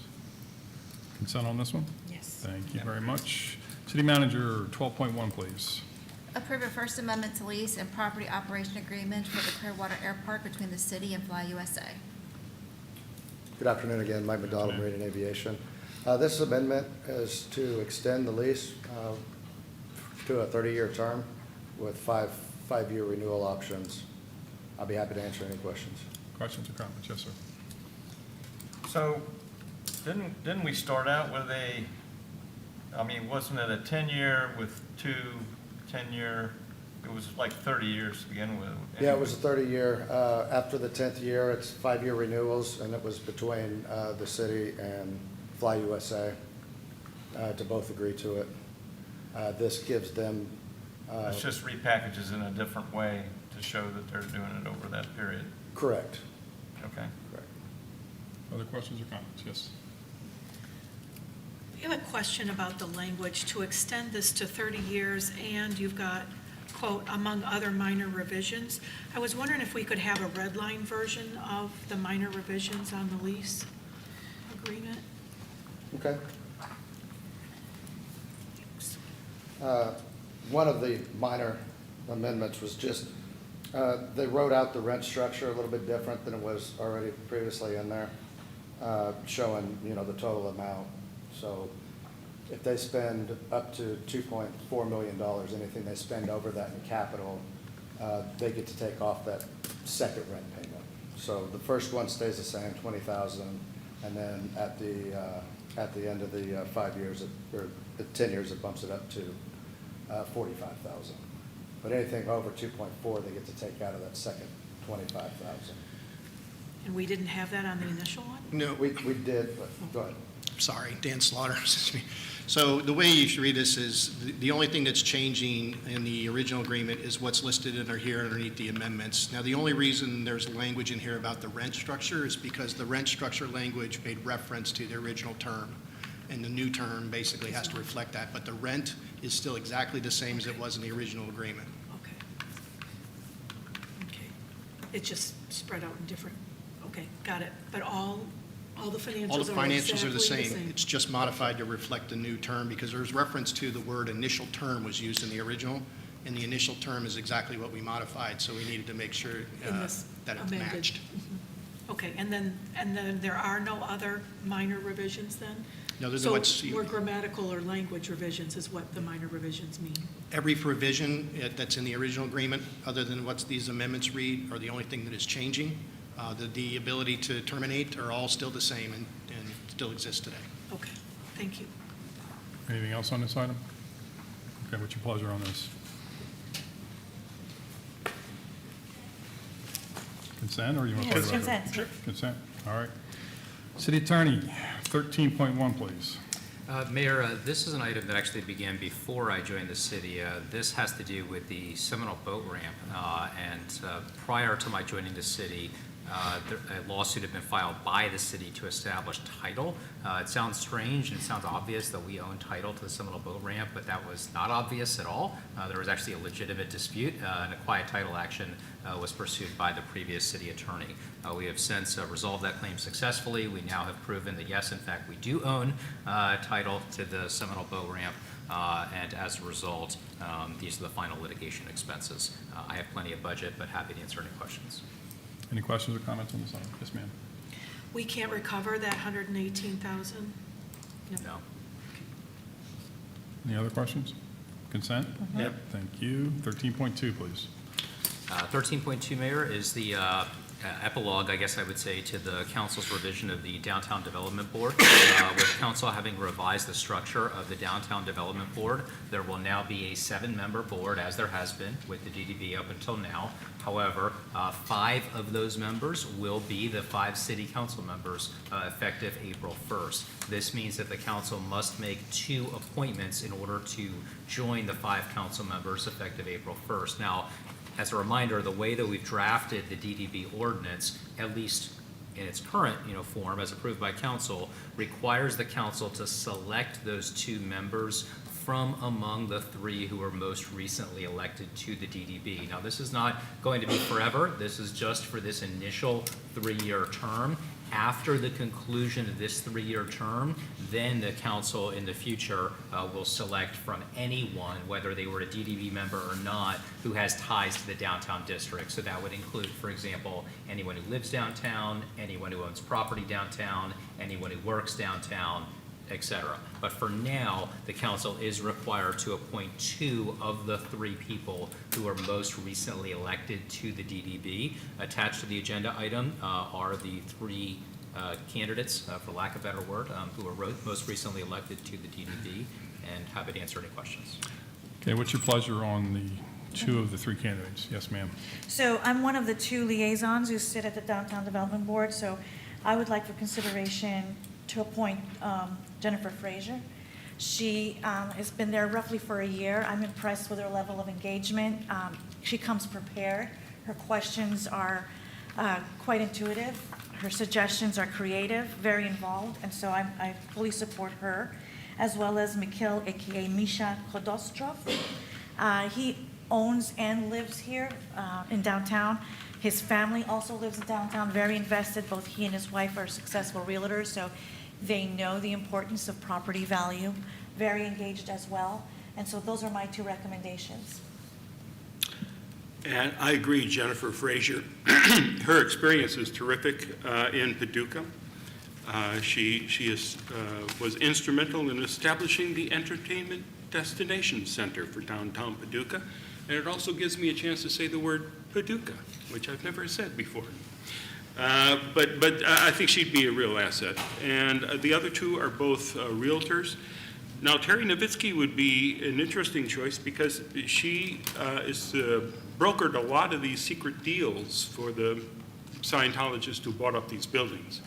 And if she would be able to give us some answers as to who bought them and why they're sitting empty for 8 years, she might be a valuable member. I know there was a rule before we couldn't say the word Scientology in the Downtown Development Board, and I don't believe that rule comes over to this version of the DDB, correct? It's actually an interesting question. I've not considered whether the DDB's current rules would carry over. I think my advice to the new board would probably be to adopt a set of rules at its first meeting. The board could either carry over old rules or modify them as you see fit. Certainly the most natural analog, I think, would be existing CRA rules for the board, but that is an interesting question that I think is something we'll have to think about before April 1st. So either Mikhail or Terry would be fine with me. Okay. I had a question on Jennifer Frazier. Where does she work? She works in our building, in the City Hall building, and I think in the ring. I'm not quite sure which floor. Okay. So she works downtown.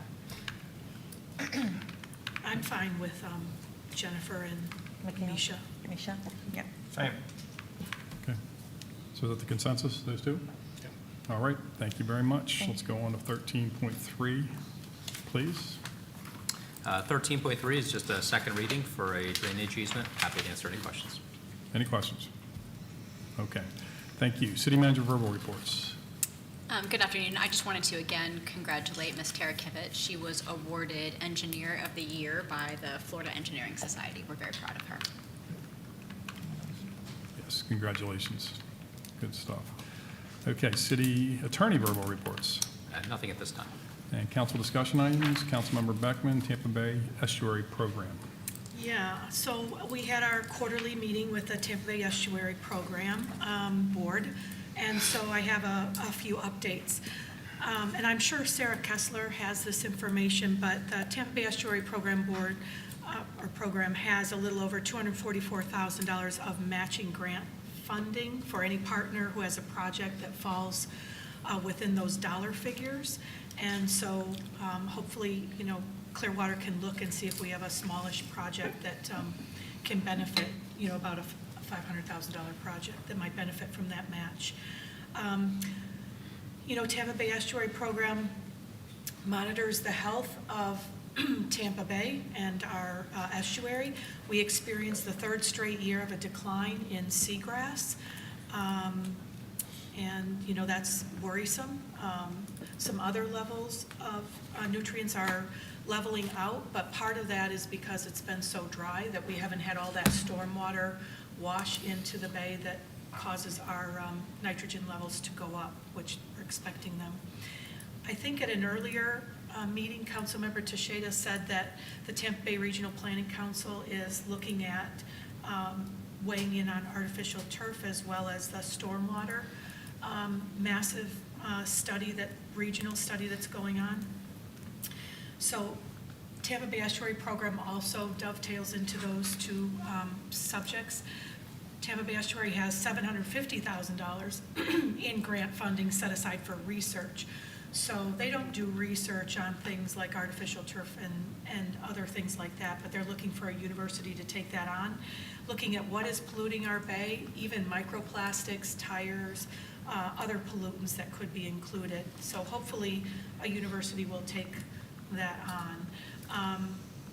And then again, as we mentioned, that stormwater master plan for the region, it's $9.5 million for this stormwater master plan that the legislature had set aside for Pinellas County to complete vital infrastructure improvements on the county's northern stormwater systems, which is us. And then, you know, just one little data point. You know, the goal of that project is to improve water quality discharges into our Tampa Bay because 60% of the pollutants come from stormwater runoff. And so we really need to look at what's gathering in those waters and dumping into our bay. About $570,000 of that will be used for design and permitting, and the remainder would be directed towards construction. You know, I guess the last part is the area set for improvements in Pinellas County suffers from flooding issues, which adds, and hopefully this request will add capacity improvements, will protect and mitigate flooding impacts in both public and private infrastructure investments. And I know that the city's going to look for more allocations from the state to deal with our infrastructure improvements, especially on North Beach. So that's it for Tampa Bay Estuary Program. Okay, thank you for the update. Any questions for Councilmember Beckman on that? All right, thank you. Okay, another good meeting. I want to thank, we welcome the Phillies back. I think most of us were there. And I want to thank Rob Thompson, the manager, for winning the opening game against the Blue Jays, so I didn't have to wear a Blue Jays jersey to a Dunedin council meeting. And I got a text after the game saying Rob used one of his closers to close us out for you, so you didn't have to do that. So I appreciate that. Thank you. We'll see you all Thursday. We have new business? Oh, new business. I'm sorry. Let's do new business. Sorry. Thanks. So I do have a couple of items I think we should look at for new business. I love, and I'll tell you, residents really love the dashboards that we have instituted, and we've got a plan to bring those all on board for each department. So I really applaud that. But I think it's important as we head into our budget cycle to look at budget priorities and staffing in June, July, and those budget hearings. I think we need a publicly facing dashboard on public-private partnerships, because there's a lot of money that goes out of Clearwater to our private partners, which is absolutely fine. We need to have public-private partnerships in the city. We can't do everything, but I think we need to really be very, very transparent in how much money is going out, where is it going, and what's the process of distributing or allocating those funds. And so I would encourage us to really give direction that we do want that accounting of dollars spent as well as in-kind donations, whether it's office space or, maintenance or whatever it might be. But the value of those city taxpayer dollars and resources to those public-private partnerships as we enter this budget cycle. And, our city manager has said it would, probably take over 8 hours to do something like that to be ready for the budget cycle. I guess I'm curious as what examples you're setting for money that's going out of the city, at least in how much of that's going out? Yeah, I'd like to have a handle on what it is for all So you don't sorts have, of. I mean, you're bringing it up, but you don't have anything that you're specifically pointing to? You're just asking the question? I'm just asking. I'm thinking everything that's not a city operational expense, that's discretionary, that goes to support our private partners in our area. Anybody else have any input on that? Is this something that we need to discuss right now? Is it something that needs to come to a vote, or how? I mean, I just want to, for clarification purposes, Ms. Boyer, you want to chime in? Sure. So we have a council rule that says anything over 8 hours requires consensus from the dais. So this project, which she has asked for, and this dashboard would take more than 8 hours. It is currently not on our.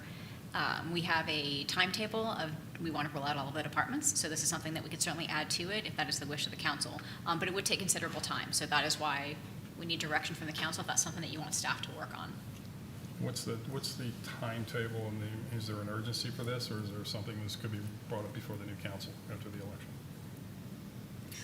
I'd just like to have it on the record because, I might not be here, but I think it's part of good governance as we look at the budget to have an idea of, if we have $75 to $100 million project on North Beach that we're going to be budgeting in our capital improvement. We have staffing that needs to come on. I think we need to have a good handle on those discretionary projects or partnerships and how much money is there. If down the road we need to look at cutting hours at rec centers or things like that, or libraries, I think I would appreciate having a full understanding of where those other discretionary dollars are going before we look at what we're going to do with city services. So, I'm still a little fuzzy on exactly what you're talking about. Are you saying, like, for instance, monies that the city gives the CMA to support the CMA, like nonprofits? Mm-hmm. And, okay. All of them that are a choice, Okay, so a lot of the nonprofit organizations that the city gives money to, you want a list of those?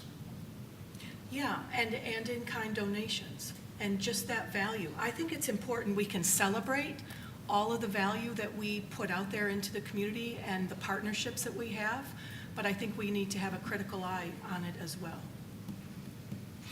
I wouldn't oppose it, but maybe not prioritize it at this point. Maybe revisit when we're doing strategic planning. Because there's a lot that the staff is doing right now, a lot of balls being juggled. I don't know. When is our next strategic planning scheduled? Probably in January. Yeah. But I mean, I think it's just critical as we look at dollars and budgets, that's all. I think it's.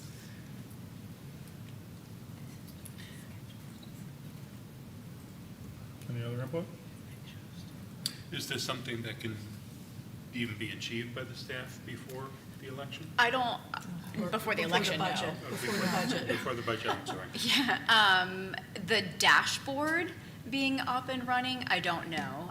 We have to look at the systems that have that information to see how it would feed, because that's what, we do both manual and non-manual, dashboard. So we would need to look and see what systems have that information and how we feed it into a dashboard. So also, we have a pretty aggressive work plan in terms of what we're going to get out within the next couple of months. So it would delay some of those departments coming online if we need to prioritize this coming up before that.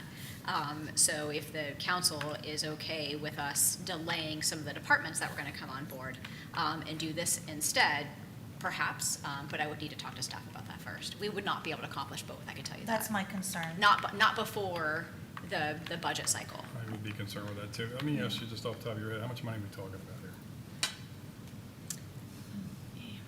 That I don't know. I mean, we have the $70,000, right, that council has approved, but it's more than that.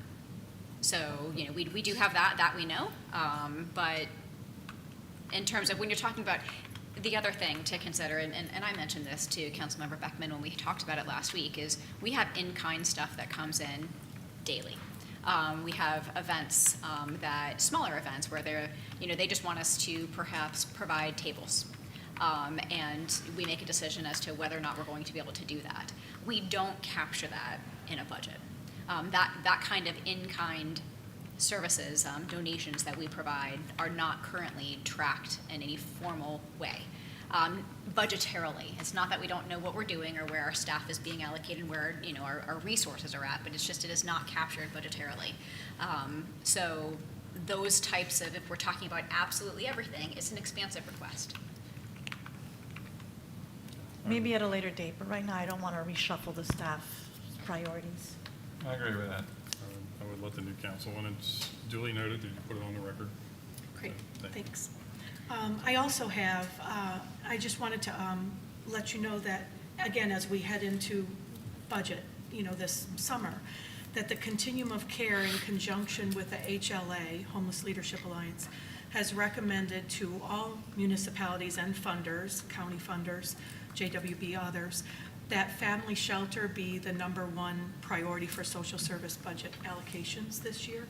And so Chuck Lane is a representative who's on that Continuum of Care as well as me, knows that. And I just wanted to make sure that you guys were aware of that as well. It's part of my duties as the COC chair.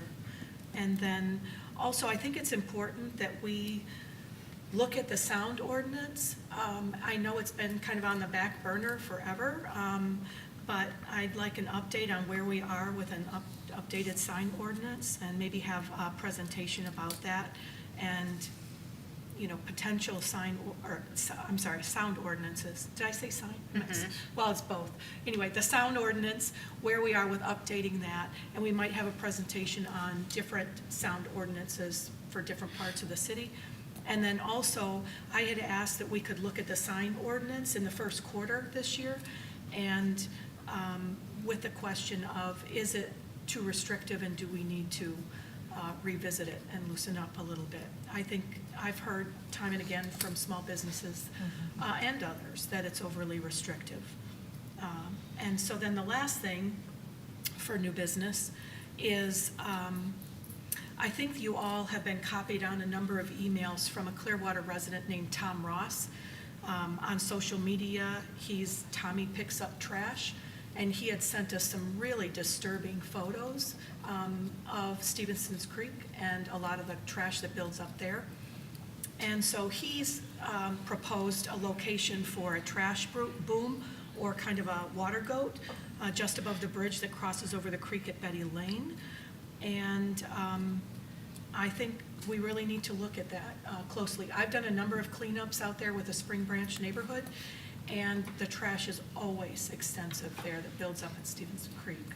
So I think that's something, whether we get a presentation about it or how much it would cost, but I think it's overdue. Okay. Yes, sir. Also, talking with a lot of the folks on Clearwater Beach, there seems to be a real dire need for portable restrooms, something nicer than a porta potty, but apparently there's a major problem out there with people just drop and trow. And if we can find some solution, that would be great. Okay, fair enough. Yes, ma'am. I just have a question. I'm not quite sure if this is the appropriate time and place, but how do I go about asking what you all think of having the CRA have their input and thoughts about the new role in the DB? Because they're involved every day, and I really would like to have their input before we have a meet at the next CRA meeting. if they're able to do that, just kind of give us their input or what their thought process is on how to proceed, because I really value their opinion. I'm not sure if this is the right time to do it, because I know it's not a CRA meeting, but. Well, I'd like to think about that a little bit and talk about how we can present maybe some things that we might see or want to recommend to you talk about as, or consider, take up as a board, priority-wise, that sort of thing. I mean, obviously, that's going to stay in your court in terms of where you go as a body, you know, policy-wise and priorities, but we can, want to give that some thought, but I think we could probably, you know, suggest some things that we think are important priorities, maybe what have been some trends in the past, some things that we've considered to do, and maybe help you all as a body kind of decide where you want to focus and look yourselves, of course, ultimately making the final decisions about all of that. Would that be helpful? Yes, I just don't want to like start brainstorming and not consider their experience, because I feel that they have a lot to contribute and I want to hear it out. I want to listen to what they have to say. Right. Okay, any other? I just want to take to the Councilmember Beckman's first point, and she went on the record. I think I want to go on the record saying that I appreciate what you said, but I think what we're going to see is going to be minuscule in the scheme of things. Any number of the donations are in kind. It's not going to affect what we do on North Clearwater Beach. It's not going to affect us having to close down libraries, or in my opinion, this is my opinion, or shut library hours down, or anything like that. So if the new council wants to do that, great. If they want to have the staff go through that effort when they're juggling so many balls, as Councilmember Teixeira said, great. But in my opinion, I'm going to go on the record saying I think that number is going to be minuscule. So, okay? All right, good meeting. We'll see everybody Thursday night.